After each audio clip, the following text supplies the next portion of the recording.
Let's start with MAGA Mike shutting Congress down again. Good morning, everybody. Welcome to day 22 of the Democrat shutdown. October 22nd marks another landmark. This is now the second longest government shutdown of any kind ever in the history of our country, and it's just shameful. Democrats keep making history, but they're doing it for all the wrong reasons. Beth Van Dine was quoted. Beth is a dear friend. We've had lots of conversations about this. She was not complaining. It was not dissonance, Chad.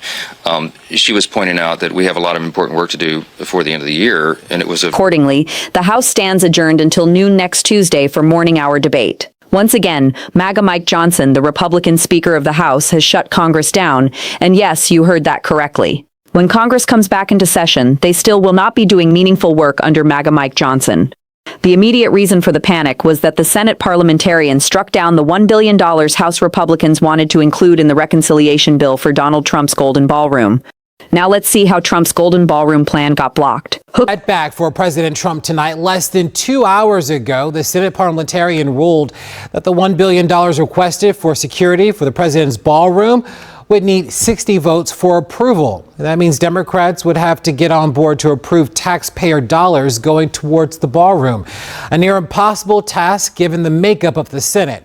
Senate Budget Democrats said in a statement tonight that they would oppose any future provisions of the funding bill to appease the parliamentarian.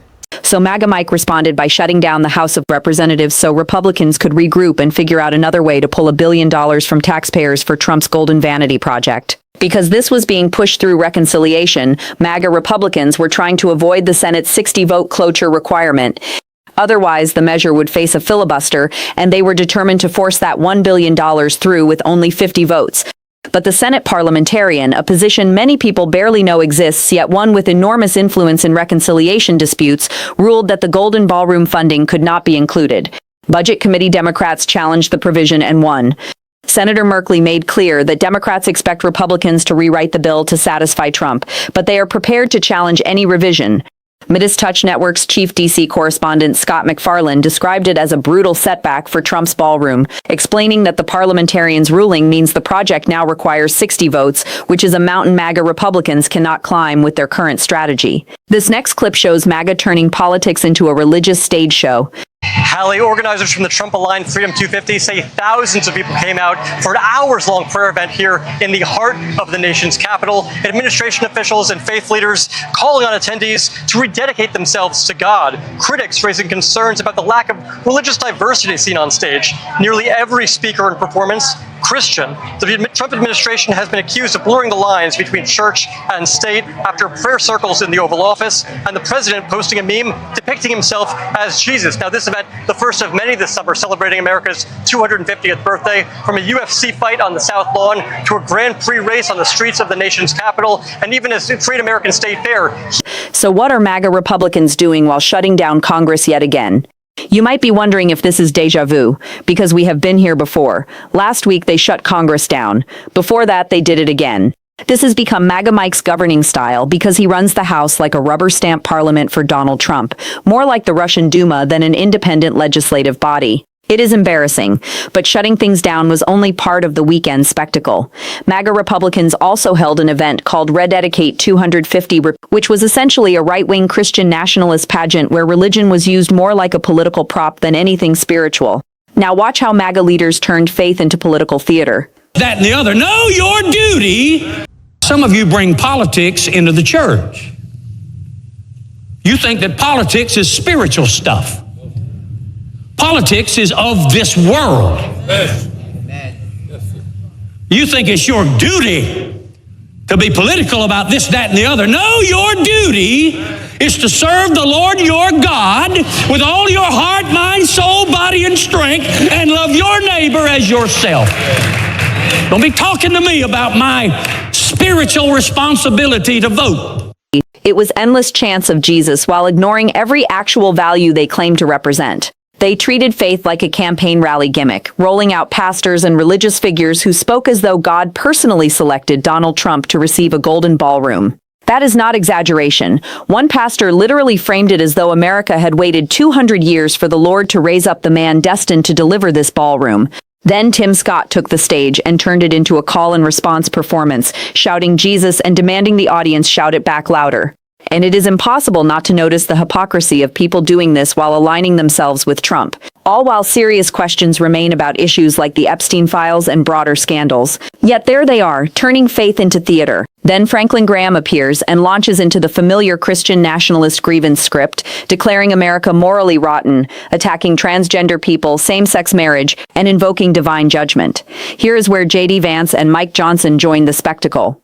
To acknowledge the providence of Almighty God, to obey His will, to be grateful for His benefits, and humbly to implore His protection and favor.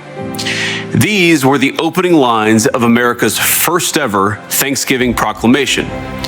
But whatever milestone it represented in the brief life of our young republic, the duty Washington described to honor, obey, and give thanks to our Creator was woven into America's character long before the founding. A keen awareness of that duty has stretched all the way back from William Bradford's own Pilgrim Proclamation in 1623 to the opening prayer of our First Continental Congress, to Lincoln's call for national Thanksgiving in the midst of the Civil War. He compares modern America to the conditions before the biblical flood, pointing to violence in media and society as proof that God's wrath is near unless the nation repents. It was less a message of faith and more a message of exclusion and hostility. Then Robert Jeffress took the stage to argue that the Founding Fathers would proudly call themselves Christian nationalists if they were alive today. According to him, loving Jesus and loving America makes Christian nationalism something to celebrate. Then came J.D. Vance in a pre-recorded message, asking the audience to pray for him, the president and the cabinet, saying he needs their prayers now more than ever. These performances are hard to take seriously when you look at the political shape-shifting involved. J.D. Vance has reinvented himself repeatedly, moving from anti-Trump rhetoric to becoming one of Trump's loudest loyalists, and now presenting himself as a figure of moral leadership, asking for spiritual support. Then MAGA Mike Johnson himself stepped forward, the same man who had just shut down the House, and wrapped the whole event in solemn religious language about rededicating America to God. Now see how Trump's pre-recorded appearance made things even stranger. Spiritually affected.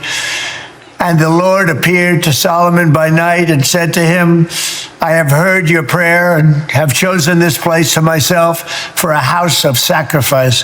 If I shut up heaven, that there be no rain, or if I command the locusts to devour the land, or if I send pestilence among my people, if my people, which are called by my name, shall humble themselves and pray and seek my face and turn from their wicked ways, then will I hear from heaven and will forgive their sin and will heal their land. Now my eyes shall be open and my ears attent to the prayer that is made in this place. Whatever someone's personal faith may be, religion should not be weaponized as a justification for policies and politics that harm people. Yet that is exactly what this spectacle represented. Johnson prayed for courage, devotion, and national renewal, presenting the moment as a spiritual recommitment to America under God. Then Marco Rubio joined in, offering a sweeping historical argument that civilizations before the Christian West were trapped in stagnant cycles, while America became exceptional because of Christian faith. It was the kind of sweeping ideological performance designed to frame one religious narrative as the singular engine of history and progress. Meanwhile, in the middle of all this, the usual sponsor messaging rolls in. Then there is Fox's version of the event, broadcasting live from the National Mall and describing it as a hopeful day of prayer and faith. They brought in a Gen Z faith influencer who spoke about hope, alignment, and unification, while behind the scenes the planning was so incompetent that attendees were handed swag bags before being told they were not allowed to bring them inside. Then came Trump's big pre-recorded message, which critics described as visibly edited and deeply awkward. Finally, this part shows how MAGA avoids the real issues crushing Americans. Hook 7. Mike Johnson dodges economy as Trump approval numbers collapse. Ron Filipkowski remarked that this was supposedly the best version they could produce, with Trump appearing frail and struggling through biblical passages about Solomon, prayer, locusts, pestilence, repentance, and healing the land. Yet at the same time, Trump was posting bizarre memes about turning the reflecting pool into an actual blue swimming pool, supposedly as a way to own the libs.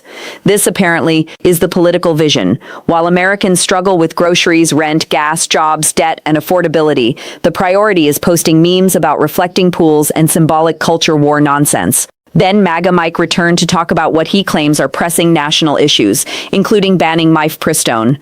He framed abortion pills being mailed across state lines as a dangerous end run around state abortion laws, arguing that the administration should do more to restrict access.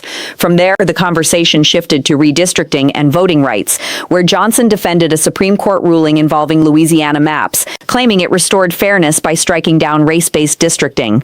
Then, when asked about the crushing economic anxiety Americans are facing, with CBS polling showing overwhelming financial stress, Johnson's answer was effectively that everything leads back to the Strait of Hormuz. Meanwhile, Trump's approval numbers continue collapsing. According to the latest CBS/YouGov polling, his approval has fallen from 39% to 37%, with 63% disapproving. On immigration, he is underwater. On Iran, even worse. On the economy and inflation, historically bad. Yet MAGA strategists are already preparing the same political playbook, particularly in Ohio, planning to attack Democrats on immigration and transgender issues rather than addressing material concerns like wages, housing, or healthcare. And finally, while Congress remains shut down, one of the major topics in right-wing media was once again the 2020 election. Maria Bartiromo brought on Acting Attorney General Todd Blanche and pushed the familiar question of whether there will ever be a definitive answer proving the election was stolen. Blanche carefully avoided making any promises, saying it would not be fair to guarantee such an answer, but acknowledged they are still looking into it and hoping for one. And there you have it. Let me know what you think. Hit subscribe if you like this video. Let's get to 7 million subscribers. Thanks for watching, everybody.